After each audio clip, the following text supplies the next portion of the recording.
She was 26 years old, sleeping, an emergency room technician in Kentucky. And seconds later, she was dead. It's Breanna Taylor. If you don't know who I'm talking about, you're probably sailing across the Atlantic on some solo expedition to another continent. And yet, 6 months later, the Attorney General announces no charges against the person who killed her, but charges against another officer who shot through the apartment walls and hurt no one. It feels Alice in Wonderland upside down, and it also feels like Groundhog Day because we just keep going through the cycle over and over and over again. Us versus them versus us. When does it end? How does it end? I've got an incredible group of people on with me tonight. Retired police officers, social worker, former vets, school guardians, and we're going to dive into it and really try to get some common sense about what this all means and where we go from here. I'm Rob Nelson. It's Rob Nelson Live. Meet Rob Nelson, talk show host. Because you got the 70s thing going there. My name's Rob Nelson. I used to have a talk show on Fox, a show on Fox News, but news in America is so produced. I don't care if you think it's left, right, center, fake. You passed tougher legislation to deal with the paparazzi after what happened with you and your family. I think it's very important that we focus on rebuilding. Hey, everybody. Welcome to Rob Nelson Live. Doing it live from Jacksonville, Florida.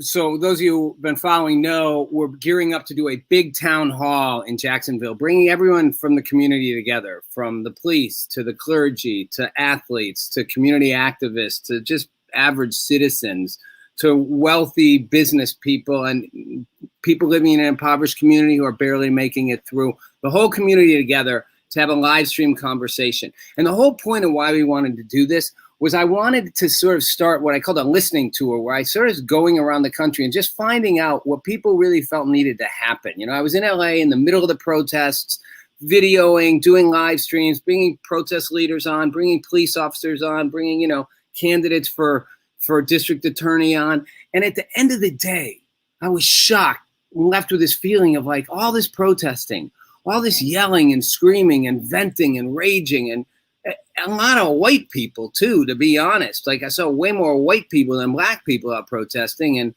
a lot of white people putting black squares in their Instagram and going home and feeling good about themselves after, slapping themselves like this for being white privilege, not really doing anything to try to make change.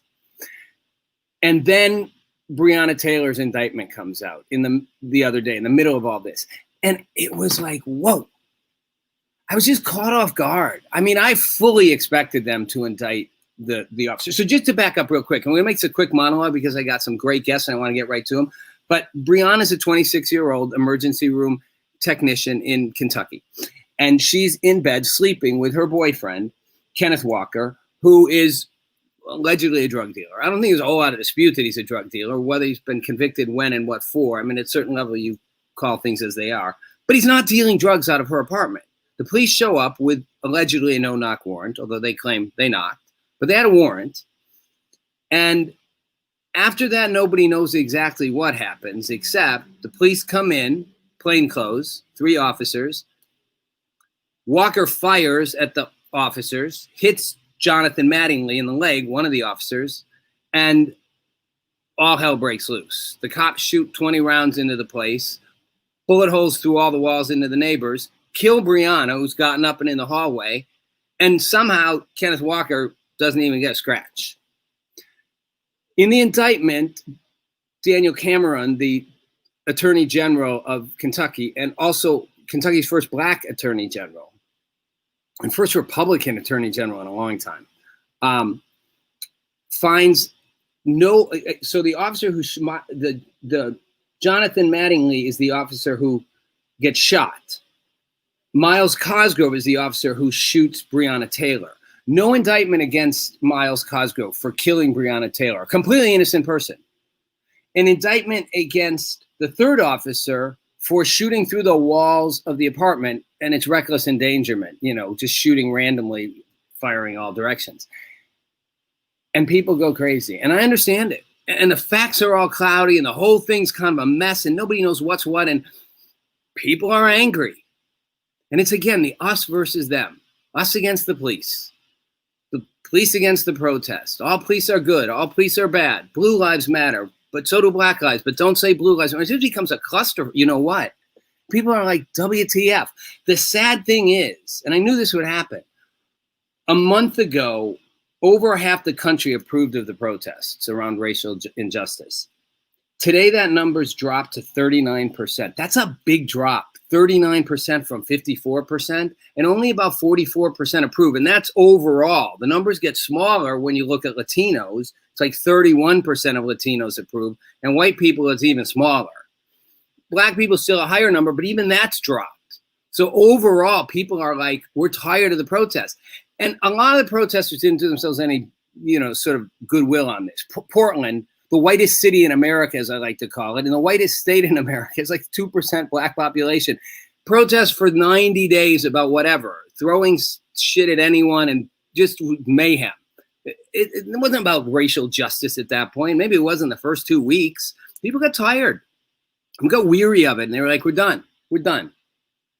But that's not a good sign, because change takes time, and protesting doesn't lead to change. Protesting leads to the opportunity for change. Change actually takes work and effort.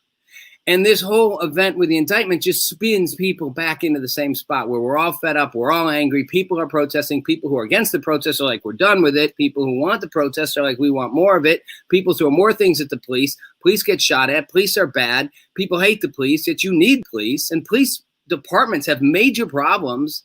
There's major systemic reform needed probably in most police departments at some level, but most cops are good cops. You know that if you know anyone who's a cop or have a friend who's a cop or a family member. Cops aren't bad people. They're good people who take a huge risk. They're first responders. And there are some bad ones, just like there's some bad protesters. Most protesters were good. There's some really bad protesters who start all the mayhem and all the rioting and all the burning and looting. Not all. I talked to protesters in LA who were protesting, intentionally looting, sort of saying this is payback. But a lot of it was people just wanting to be anarchistic and, I don't know if they got off on the mayhem or what. But they're bad protesters. Most protesters good. Bad cops, most cops good. But we're in a sort of a dichotomy right now where we can't see it that way. It's really dividing, and it's ripping us apart. So I wanted to get into what happened with Breanna Taylor and the indictment with some former police officers and people who work in the field around this, and try to just throw some perspective on it. Because you can watch CNN and Fox News and you're going to get the two sides, and they're going to be two sides. Fox News is going to be the police are good. CNN's going to be, they won't say the police are bad. They'll just say the protesters are right. And they sort of say the police are bad. Depends who you have on. So I got a whole slew of guests. We're going to bring them up a couple at a time. And eventually we'll have everybody up. I want to launch this out with former Jacksonville narcotics detective Robert Ellman. Thanks for being here, Robert. And you there, Robert? There you yeah. are. Role model. You keep going by role model. Role model. No one's gonna know who you are. I know, but I try to make a point that at this stage, we got to have more role models. We got to have good people setting good examples. And you already know my position on leadership, and right now we don't have that in our leadership for this country. So Robert, let me jump right into this, and then I want to bring JJ Dixon on before she's on her way to something, so we're going to get her on her mobile. You know my perspective on this, which is I look at it and I try to go, what really happened? You have a really strong opinion about what you think happened here. You're a former police officer. You're a former narcotics officer. So that means you had people shooting at you a lot, and you shot at people. And yet you think this was completely unconscionable. I do. I had a problem with this back in March when it happened. And I have an even bigger problem now that nobody's been charged. Coming from the world of narcotics, I've served 50, 60 search warrants. And there's been search warrants that I've served where a person fired a shot. At the time that they fired the shot, we retreated, and there was only one shot returned by the officers or the detectives on the call. And that's because in policing, you've got to know your target. You got to know your backstop. That's standard. You can't just blindly shoot because somebody else shot. And that's what happened with these guys. And you had one shot versus 20 or 30 shots. I got a problem with that. So Robert, let me be devil's advocate here. Mhm. You walk in a door, you know there's a guy on the other side who you think is a drug dealer or is a drug dealer. It doesn't make him a horrible human being, but I'm saying, you know, you're aware he could be armed. He shoots at you. He hits your partner in the leg. You don't start shooting back? You return fire if you have a target to return fire to. So I'm putting you in that situation. I want to be hard devil's advocate here. Someone shoots your partner in the leg. You just walked into an apartment building in the middle of the night. Maybe you knocked, maybe you didn't. I don't know. I don't think the whole no knock thing is a good idea, but they claim they did say who they were. And let's be honest. Let's be honest. If they did say who they were, it's not like Kenneth Walker's going to say they said they were the cops. I get he's going to say they didn't say. But either way, someone shoots your partner and he goes down. You don't just start shooting back toward the sign of that bullet so it doesn't hit you? Again, if you don't know what you're shooting at, the answer to that is no. And I've had a situation similar to that. Like I said, I went to a door on one. As I got ready to open the door, gun comes out, somebody fires. Again, we only fired one shot during that situation because we had to assess who it was that was shooting. And so when you go out every night as an officer, you know, especially in narcotics, everybody's got a gun. You know that there's possibility somebody's going to fire that weapon. And you know there's a possibility you may have to fire yours, but you don't just blindly do so because somebody fired at you. How many times have you shot your weapon in your career? Only twice. Only twice? Only twice that I've had this charge. Did you hit anybody? No, thank God. And you were never shot? No. So, all right, let me bring JJ Dixon in because she's got a limited time window. JJ, thanks for joining us. I know you're on the way to a thing. There you are in your car. I love it. Mobile as mobile gets. JJ's a retired JSO. She's now the school resource officer is it Clayton County? Clay County. Mm-hmm. Clay County, sorry. And JJ, you have a perspective of this. You said to me earlier, and I love that line, but I'll let you go wherever you want with it, but you said I'm black and blue. Because you guys are both black, obviously. So you're going to have if I have a white cop on here, that he might be or she more likely to just defend the cops. Not necessarily, but possibly. Right. Well, since all of the BLM and the blue lives and the black lives and all of that has started, as African-American officers, we've gotten that a lot. People have quite frankly asked us, what side are you on? Are you blue lives or are you black lives? And my response is standard. I'm both. And I would even go so far as to say I'm very proud to be both. And so for me, I have to look at both sides of the story. And what I do is I'm for what's right. I'm not left. I'm not right. I don't look at the political side of it. I look at what I feel is right. I would try to put myself in the place of that young lady and that young man that were in that apartment. And I try to put myself in the place of the officers as well. So take me through that. Put me. yourself for a minute. Put yourself in her shoes. What do you see? And you could put yourself in her shoes. I mean, theoretically. I am a law enforcement officer. She was a medical personnel. I'm not a troublemaker. Apparently, she was not a troublemaker. I've been at home at night with my significant other. She was at home at night with her significant other. And here's what I have to say about that. If I'm a hard sleeper, so if I'm awakened by a noise in the middle of the night, and especially if it's a noise that sounds like someone's coming into my home, if I'm there by myself, I'm up and I've got my gun, and that's happened before. If I'm there with my significant other, we're both up and we both have our guns. And if someone comes in shooting, if I'm honest, we're both probably going to shoot back. Especially if we don't know who it is in the middle of the night. And before I move to being on their side, they didn't shoot first, right? We're not sure. A question for both of you. Why do they not have body cam footage of all of this? Good question. I don't think the guys, narcotics guy, had the body cam. I don't believe they had body cam. Yeah, we don't. I mean, does their department have body cam? That would be the question. If the department has issued body cam to everyone, then they should have had those body cams activated. I would probably think that they probably didn't have them because they were not activated. Or the other thing is maybe they have it and it just hasn't been released yet. Well, we saw some footage today. I don't know if we have that clip of it, Bruce, or not, but we saw some footage of the officers after the guy's shot, and they're trying to get him. He's getting, get him to the trunk, get him to the trunk, like get him up to the other officers, to their fellow officer. So I'm thinking that was body cam footage, but that's just a sidebar. Why everything isn't on body cam footage. But again, you would shoot before you knew who'd come in your door, JJ.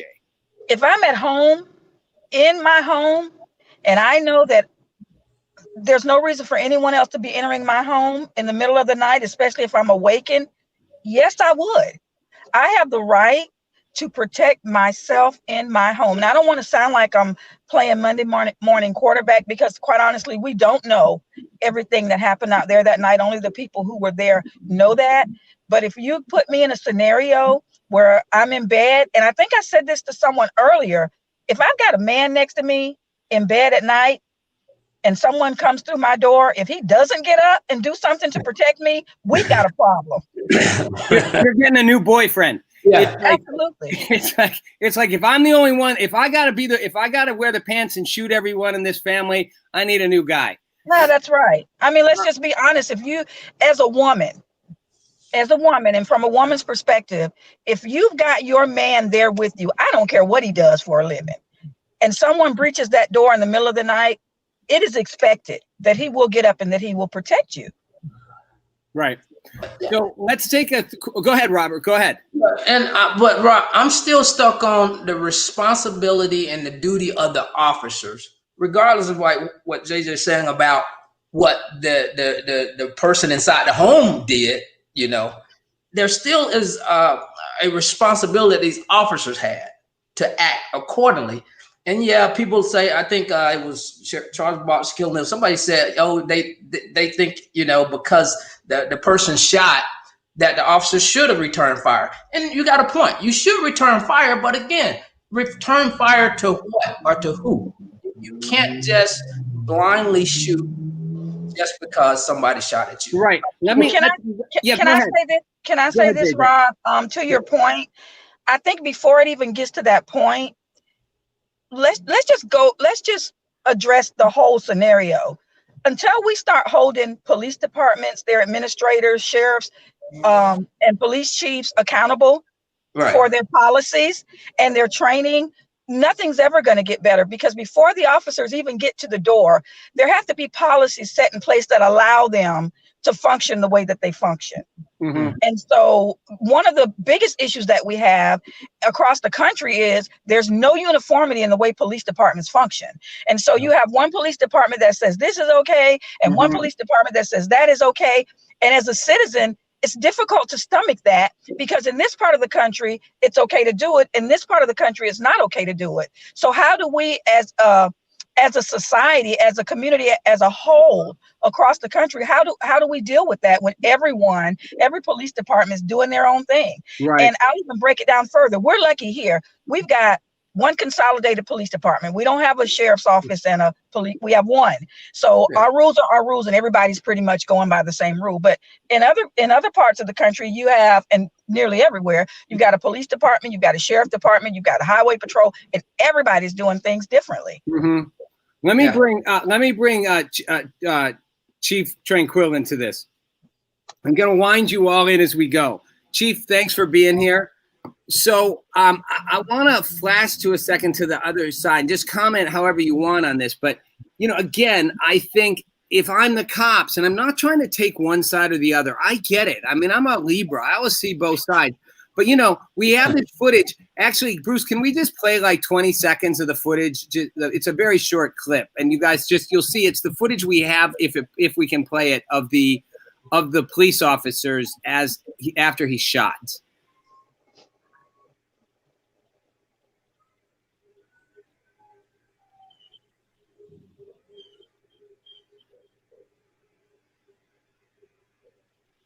So we don't have much audio there, but you can see there is audio, and they're pulling him out, and they're saying, get him to the trunk, get him to the trunk. I don't know if that's police body cam footage or not, but they're pulling him out and saying, get him on the trunk, get him on the trunk. He's bleeding. He's been shot. It's dark and chaotic. I mean, that's enough. Just wanted to give a flavor. The audio gives you more of a texture of the noise.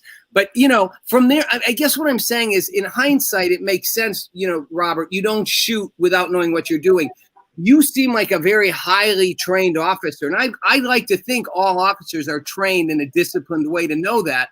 But I've had people say to me, when someone shoots at you, you know, you kind of go into adrenaline mode and just start firing back. Like, it's almost unreasonable not to, unless you are really highly trained and can kind of control that part of you that goes, you know, you're like special forces. No, right? Yes, maybe. I mean, again, you know, fear versus scared.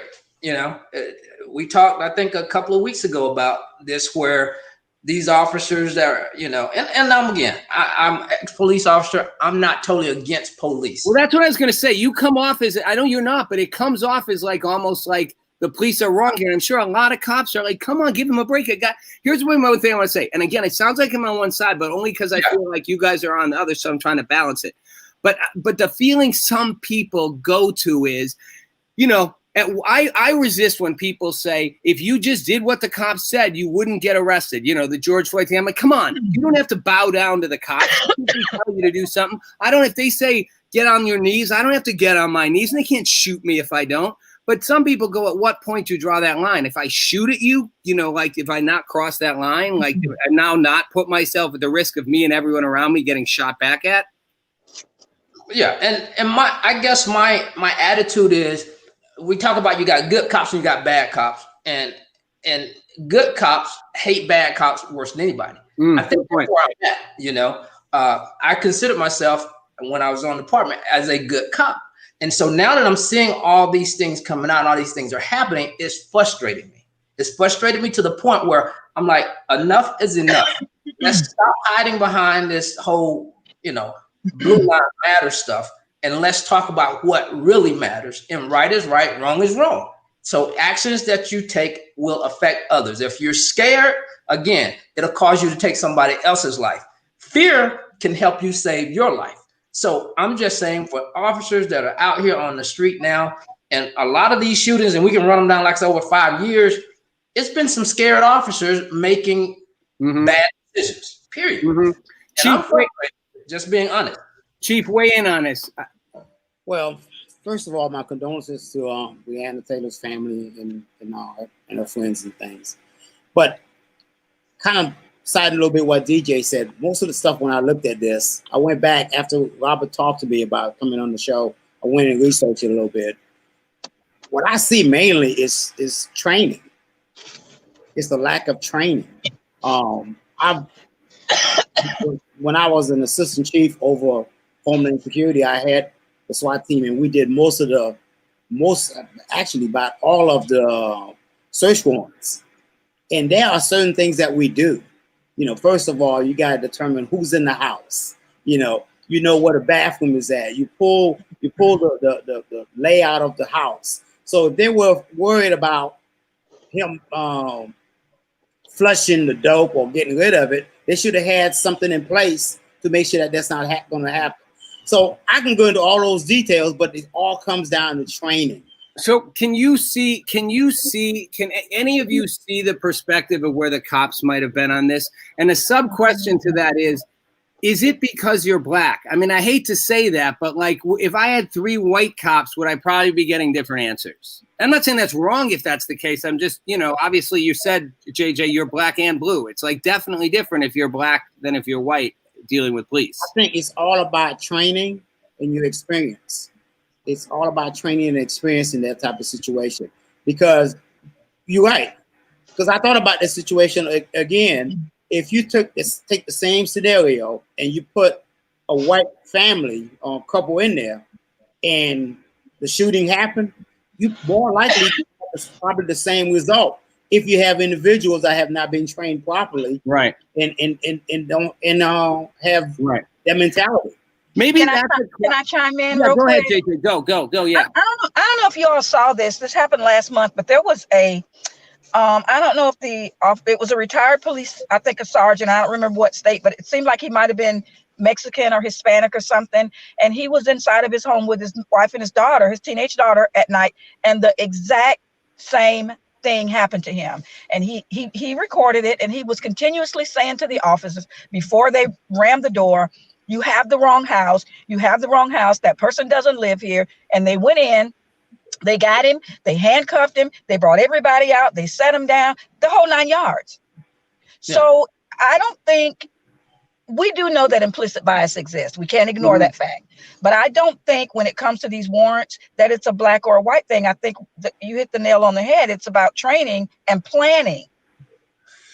So you got to have training. You got to make sure you have documentation. They should have done surveillance, you know, and also the urgency. You know, all those things play the fact. And like what we keep talking about shooting, it also depends on, do you have cover, or do you have are you able to withstand or make a decision? Because if you wide open and you're being shot at, you're going to shoot back. Well, and maybe so many questions. I mean, one is, does it you agree it probably, this race issue becomes complicated, right? I mean, you said it, JJ, there's implicit bias. There definitely is. And you probably all as black officers, right, have in some way experienced discrimination of some, maybe discrimination not the word, but treatment that's different, right, as black people from white police. I've heard that so many times, right, when you're not on duty. I don't mean in the department necessarily, but right, is that a fair statement that in some way, shape, or form you've experienced it? For sure. I've experienced it, but at that particular moment, I didn't have any evidence to say it is being done to me because I'm black. I just knew the action of the officer was inappropriate and it was not professional. Now, it may have been, but, you know, but I have no evidence. Yeah, and I've had it, by the way, I've had my run-ins with cops where I love to tell the story. I walked past a cop in Virginia and said, you know, I was wearing no shirt because I'd been running, and he wouldn't let me buy my stuff. And I walked out and I called him an a-hole. And I know he was a cop. I thought he was security. And he handcuffed me to the counter and called for backup. And like, you're calling for backup? I'm literally wearing shorts. Like, I got nothing on me. But I do think black people overall have far more incidences of conflict with police. It's not just because they live in bad communities or are gangbangers. I mean, just about every black person I know has had a weird incident where the cops pull them over or something. It's just too many people to not feel like it's widespread. Is that fair? Is that accurate? That's fair. That's fair. I have had multiple, and I'm not a troublemaker. I don't hang out. I have had multiple over the years. So given that, what I guess I want to spin to, and then I want to get our other two people up here with us, is where does this break down to where my point would be, I think no matter what happened in the Breanna Taylor case, people are going to be outraged because a white cop shot a black person. And at this point, it doesn't matter if it's justified or not. It becomes about race. That's just my perspective on it. I mean, you could say, you know, it's the Blake thing, you know, if it's a black and white situation, everybody goes, it's about race. You guys don't think this was about race? I will ask anybody who says that, first of all, take the black couple out of there and put a white couple. And then ask yourself, could this have happened? And do you have any evidence that show? And what's your answer to that? Excuse me? What's your answer to that? My answer is, like I said, is to look at it from a non-racial way. But you're saying you think it could have happened with a white couple.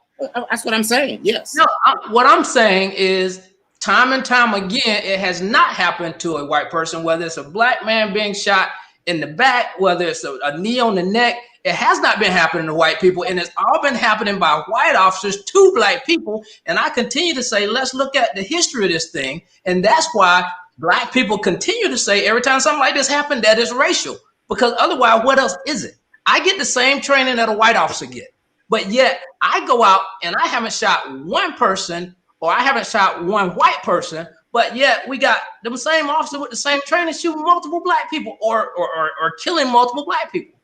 Yeah, it's racial in my opinion, and it's the climate of society today. But I think that I'm shot. One at a time. Hold on, JJ, go first. JJ.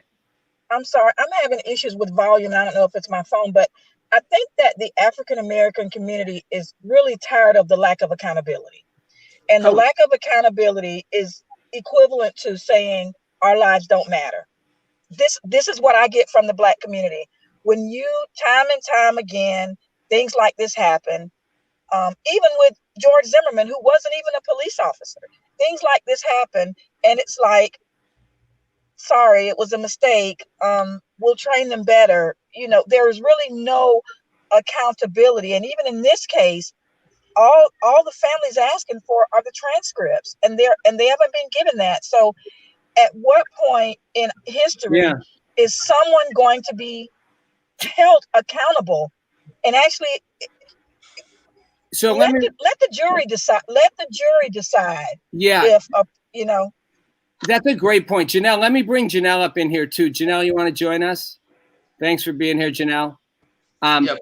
So let me respond to that real quick, and then I know, Chief, you wanted to say something. So JJ, I think that's an excellent point. I mean, I think people need to really focus on that, which is, at the end of the day, whatever you think, why can't we see all the, this to me though has to do more with policing, Robert, than with racial bias. It's like police departments seem to surround the wagons around their own. It's rare for a DA to prosecute police shootings until recently, no matter who. Rob, it's not about race. But listen, police is part of a system. We got a crooked criminal justice system, period. And so when you talk about leadership, and I think Chief talked about leadership, it starts there and it trickles it way down. So that's the way I see it.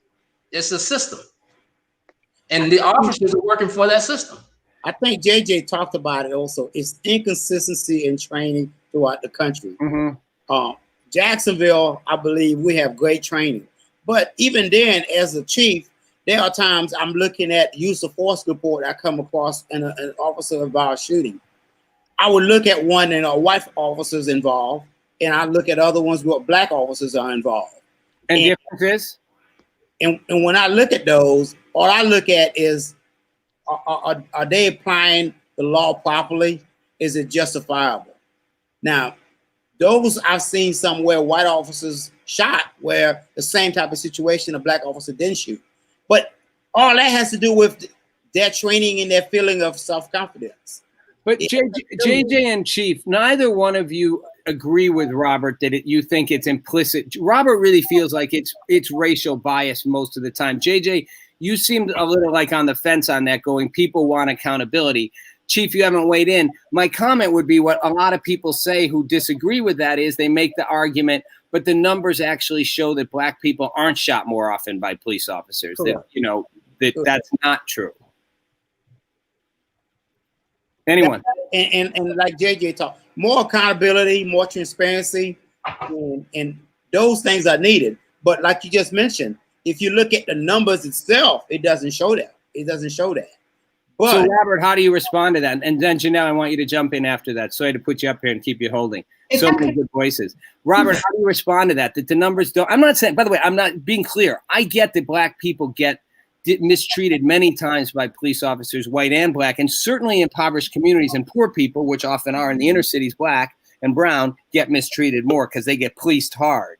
But to Chief's point and my comment that the numbers really don't support that most black people are being compared to white people. That the numbers game isn't. It's actually more white people get shot. I mean, per capita, not as an overall number. I was going to say, there are more white people than black people. No, but I mean per incident. The numbers, the percentages are higher for white people, not just the absolute numbers. Well, yeah, I understand that. But again, looking at the climate of today. JJ, hold on one second. JJ, are we losing you? I'm so sorry. I've got to go. I've overstayed by about 10 minutes and they're going to kill me. JJ, thank you for being here. Thank you for your sir. I don't mean to interrupt, but keep me posted on future chats. Thank you. We will. Thanks a lot. Right. Okay, sorry, Robert. Yeah, but again, when you look at the climate of today and what's going on, you got to be able to look at that and say it's racial and it's racially motivated. Okay, Janelle, you're white. Yes, I am. So I just see the obvious in case anybody can't tell who's black and white here on the screen. Absolutely. My perspective on this is that, I do think that there is some bias. And I think that as a white woman, white fragility comes up very often. And I think as a white person, we are comfortable oftentimes with that. What's white fragility, Linnell? What does white fragility mean? So white fragility is talking about our privilege as white people, and what that looks like. It even comes. So if you were to take a look at the suffrage, right? So going back to the 1920s, white men voted or gave white women, the right to vote. And it wasn't until 1960s when all women got the right to vote.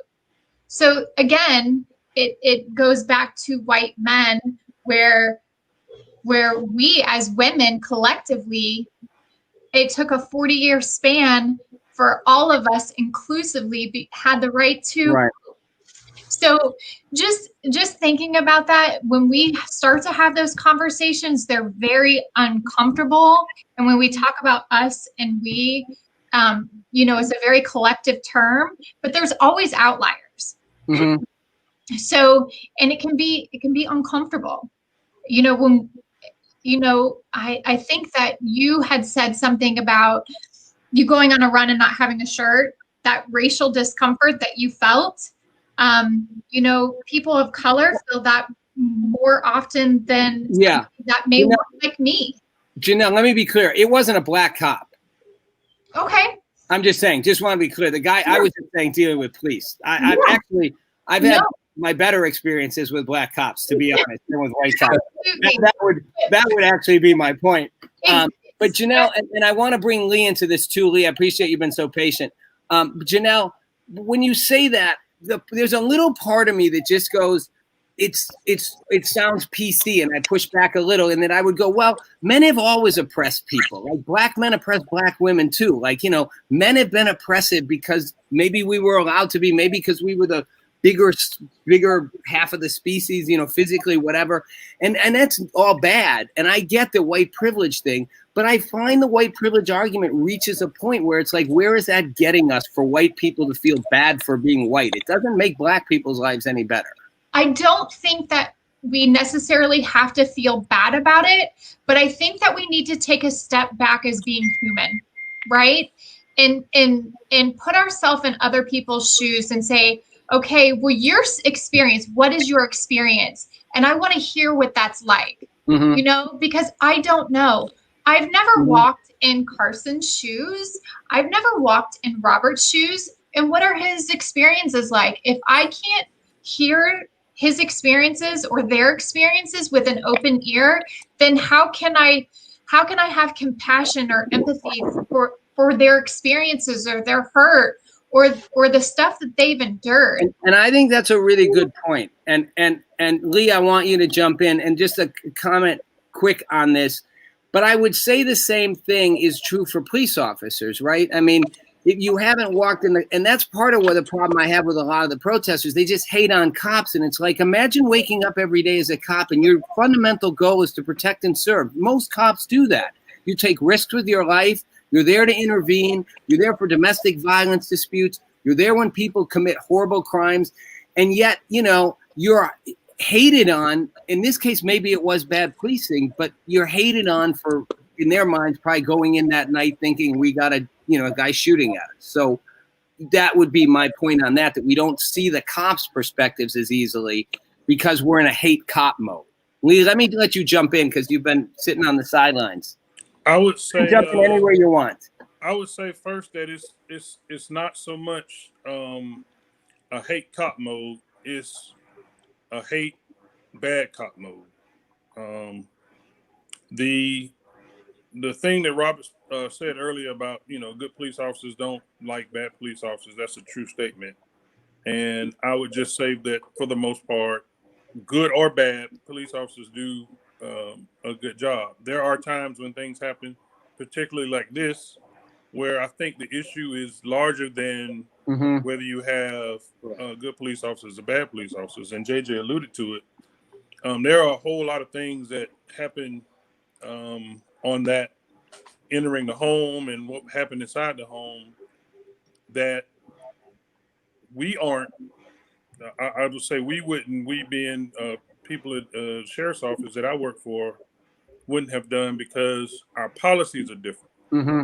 We're trained differently. And we're trained differently. So I can't relate to how they did that because that's not how we would have done it. The other part to that is, yeah, if somebody's shooting at you, the natural inclination is to shoot back. But like Robert said, you have to, when you fire your weapon, you need to be able to give an account for what you're shooting at and where the bullet goes if you don't hit what you're shooting at. So, Law, let me ask you something, Law. And by the way, I think I called you Lee before, so I apologize. Right. My bad. Is Lee a white person name, by the way? I don't know. I don't know. Because that could be my slipping white privilege. No, because we initially did the post for the show, and it was really late at night when I was writing it, and I wrote Breanna for the post, and I spelled it Briana, and I got like text in the morning from like my niece and my sister, like it spelled it wrong. And I'm like, yeah, you did. That's like my lazy white privilege kicking in, like spelling it the wrong way. But Lee, and you do a show called Voices of Reason. I want everyone to know that it's a podcast. People can check it out. It's called Voices of Reason, and it's police officers talking about police-related incidents. Right. Lee, do you see any perspective where the cops could be justified here? And if they were black cops, would you have the same view, or would you think they probably wouldn't have done that if they were black cops? I would have the exact same view. The issue is the justification for me ends with when you start shooting at somebody, and I can completely understand you shooting at the person that shot at you. But if you're shooting at him and hitting somebody else, that's how did that happen, by the way? How does that happen? You guys, any one of you, sorry, Janelle, and maybe it's not as much for you, but how does that happen that they shot 20 rounds, went through all the walls, killed her, and didn't even touch the guy? Like, what went on? Were they literally just going like this? I would say for me, that indicates a lack of firearms discipline, firearms training, and target acquisition. Because the person shooting at you, if what the report says is true, that's the person that should have been shot for the amount of rounds that they fired that many times, not the person that didn't do anything. Yeah, I mean, that's the thing, Robert, that makes me most agree with you is when that fact that it's like that they didn't even hit him and they hit everything else makes me go, literally, were they just firing off in all directions? Was that because they were scared, undisciplined, poorly trained, or because they just didn't care who they killed? Well, all of the above. What I think happened, what I think based on what the situation is, he shot in one position, then he ran toward where Breanna was at, and these guys not being firearm disciplined, they just wanted to shoot, and they kept shooting as she moved. So wait, you're saying, Chief, you think that not the cops, that Walker ran toward her. Correct. And that's probably what so would that suggest he was making her a human shield? No, that doesn't mean that. It just that means he's trying to get away from the shooting. And if they hear a noise as he's moving that way, because I just don't see him being on the north side of her, and then they shoot all the way from north to south if he still remain in the same spot. And does that change anything for you, Robert, or Law, that if that were the case and you have a guy running who shot at you and you shoot toward him and you don't know there's someone else there and you shoot that person, that's justified or no? Justified is the wrong word. That's understandable. I mean, I don't know how you ever justify killing an innocent person, but. And I think that's the reason why they were not charged criminally, is because a reasonable person could understand that's a violation of policy. But I don't think it raised to the level of being criminal. No, they didn't get charged because the grand jury was not given all the information in order to make a decision for them to be charged. That's where that lies at. There was enough to be charged, and they should have went to a jury trial. Well, so that's an interesting point. So let me because again, I don't mean to overtalk Law. I don't know if he had something. Well, I was just going to add, if you take Breonna Taylor and change her from a 20-something-year-old nurse to a 2-month-old baby, I don't believe the outcome would have been the same. Somebody would have been charged for that murder. Interesting point. So Law, you do think it's because she's a 26-year-old black woman? I just, like Robert said, I don't believe all the information was presented to the grand jury, but just a basic fundamental of law. If you're shooting something or someone and you miss and hit something or someone else, that's a crime. So regardless of if, you were improperly trained or whatever, you committed a crime. Well, except LJ, you are wrong to a certain extent, because if you are lawfully able to use that deadly force, then it's not a crime. In Kentucky, it don't matter whether you civilian or a law enforcement officer. It all boils down. So this brings up a whole question, guys. And Janelle, I'm sorry, because you're not a police officer, but you were a guardian, so you did carry a gun and you were on a school. So I want to shift to that for a second and to this larger issue about guns, because part of the issue that struck me as interesting was this has unfortunately become a left-right issue. I mean, it shouldn't, but it has, and I disagree that to some extent that I think there is a pretty strong anti-cop sentiment. I don't think it's just anti-bad cops. I mean, you go in LA, people will hate on you. You'll see cops and they'll be like F the P, like literally F the, what is it? F the 4-2, whatever the slogan is. But the whole notion that we want to limit guns, and yet, you guys all are trained and all have guns. In that house, he had a gun, which he shot at the police officers with, and then the police shot back. Everyone's using guns. Janelle, you were a guardian in a school where we're literally sending people in with guns to protect students. Mm-hmm. And that's a whole politicized debate. Should we have armed people on campus? Jump in on that.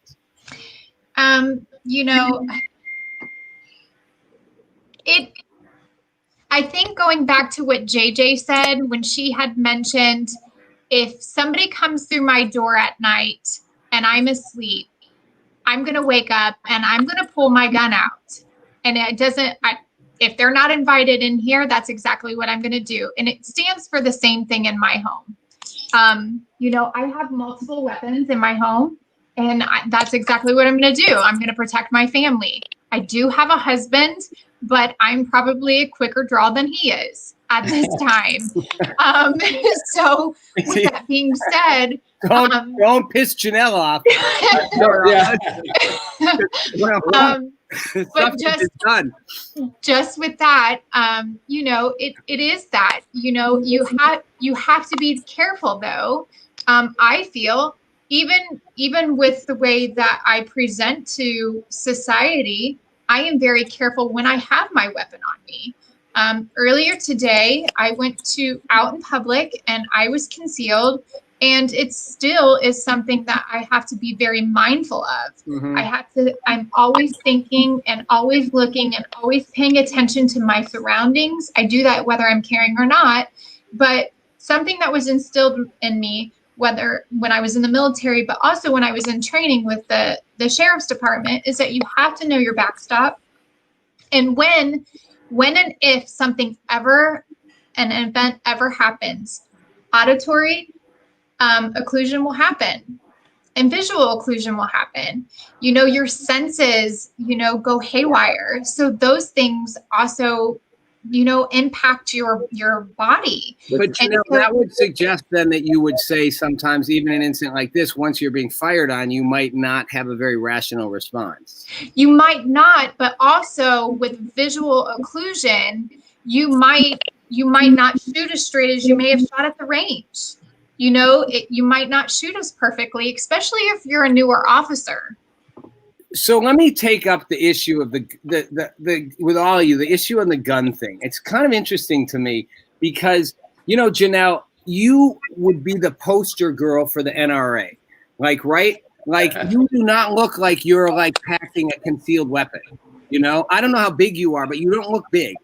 I mean, maybe you are, but right, you're just petite, very white, the kinky hair. If you're I'm concealing right now, people will be like, what exactly are you concealing? Hot? And yet you know, you are very much on the side, all of you very much, well, Chief, you're more on the fence, but on the side that the officers are wrong here, that this kind of shooting's inappropriate.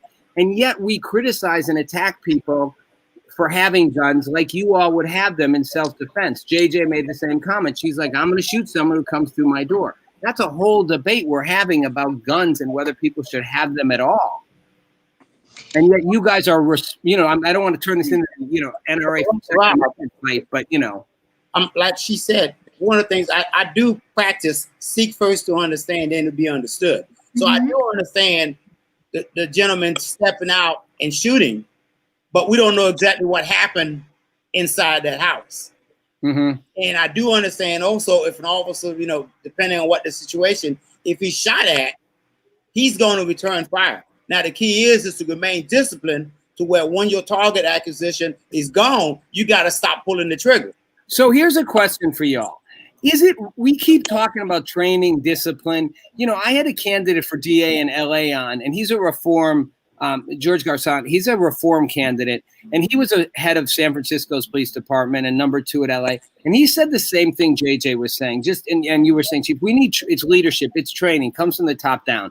But all that said, and given human nature, is it reasonable to expect, are we expecting too much from police officers to not be shooting at people? Should they not all have guns? I mean, I'm not saying it's okay what happened. I'm just saying, is it an unrealistic expectation that we think they should somehow be all able to handle it better? And Robert, I want to start with you because I know you think yes, they should, but you're expecting a lot of human beings, assuming these guys intended to be dicks and shoot somebody. A responsible officer with a gun is a good thing. We need that, you know, out here in this society. But Rob, ask yourself, if a police team is serving a warrant in, say, Beverly Hills versus Compton, the mindset going there, and Janelle in the mental health field, the mindset going there is already jacked up higher going to Compton than going to Beverly Hills. But that's only based on the information that they know, Rob. If they did their surveillance and their research properly, and they've learned that this guy have AK-47s and all this other stuff, their mindset's gonna be the same. Hey, so, I beg to differ. You know why? We had a white kid shoot people and walk down the street with a rifle, and police passed by him and gave him water. So Robert, man, it's a difference. I'm just gonna interject. Let's get all you guys up at once. Go ahead. I'm just gonna say that I agree with both of you, both Robert and Carson, and I think that there's a fine line here, right? So, you know, we do have biases that are instilled in us. So my perspective on this, just the mental health part, right, is the way that we're raised, like our social learning, like the way that we learn within the environment that we're raised kind of grooms us, right? And how we perceive the environment that we grow up in and how we interact with other humans. So if I were to walk down a street in Compton, would I feel like I would feel in my neighborhood? Maybe not as comfortable, but I live in a neighborhood that has all different types of people, different ethnicities, people of color. I'm probably one of the few white families in my neighborhood, and I'm okay with that. I'm comfortable with that. But you know, I don't know how I would strike up a conversation with many people in Compton, but I'm sure I could do it. But it just boils down to that. You know, we all have different biases, but we have to know how to check those biases before we start judging people. Right. Can I bring out a difference? Go ahead, Law. The difference for me is using the scenario that Rob just gave, your heightenedness or awareness of going into Compton or going into Beverly Hills or wherever, if you're serving a search warrant, should be the exact same, not because of where you are, but because of what you're doing. Yeah, I did for several years. I did probably the most dangerous thing that police officers do, and that's I conducted traffic stops, and they were all the same to me. So they were all treated with the same level of danger, regardless of who I was stopping. It didn't matter. The difference became once I left you or once you drove away.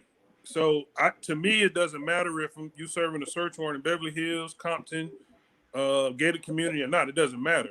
Where I'm serving the search warrant isn't the issue. It's what I'm doing is the issue. So my level of awareness and my heightness of what I'm doing is the same. But and we only have a couple minutes left, you guys. Great conversation. But Law, I don't think that's most people. And I even know a lot of cops who would say, you know, when you go in, you know, Robert, your friend Kim even said, like, when you go into a gangbanger neighborhood, you're prepared for gangbangers. It's a little different than when you drive into Beverly Hills. Secondly, I think most white people are a little scared of black people. I'm gonna be honest. They're a little bit scared of black people, just like most black people are a little bit scared of cops at a certain level. And I don't know that that's a crazy thing, but I think especially black men, you probably see that, right? I mean, you'll see if like a white person walks down the street, they like look funny, they walk to the side, like it's an irrational fear. I'm not saying it's okay. I just think it exists. Yes, it does. Right? It does. Yeah.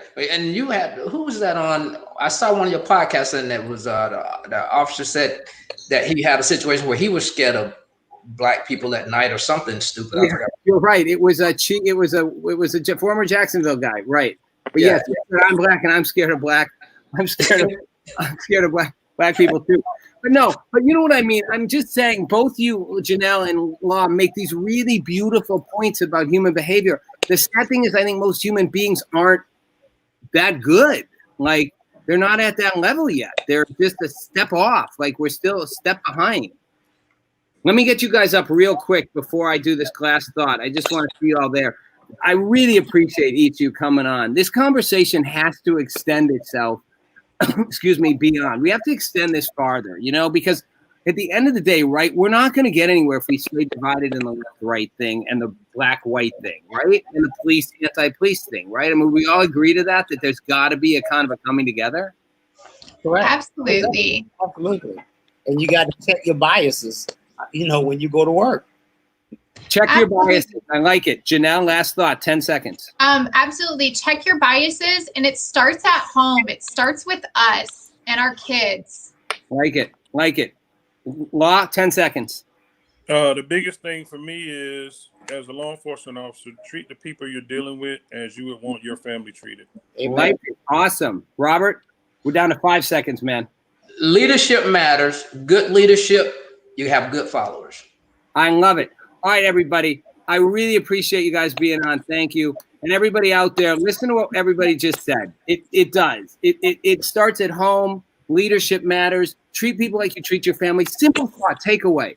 Try looking at everybody out there as if they're a human being just like you with the same fears, insecurities, needs. Maybe they need something positive versus something negative. I don't care what color they are. I don't care what income status they are. I don't care what criminal position they're in, lawbreaker or not. If you just gave everybody a shot and said, you know what? Maybe today they need something good. Because I hate to sound sort of hippy-dippy, but love is really a powerful force. And I don't mean that in a basic way. Kindness, thoughtfulness, love, respect, caring. Most violence is because we don't do that. If we had a little more of that, it'd go a whole lot farther. I'm Rob Nelson. It's Rob Nelson Live.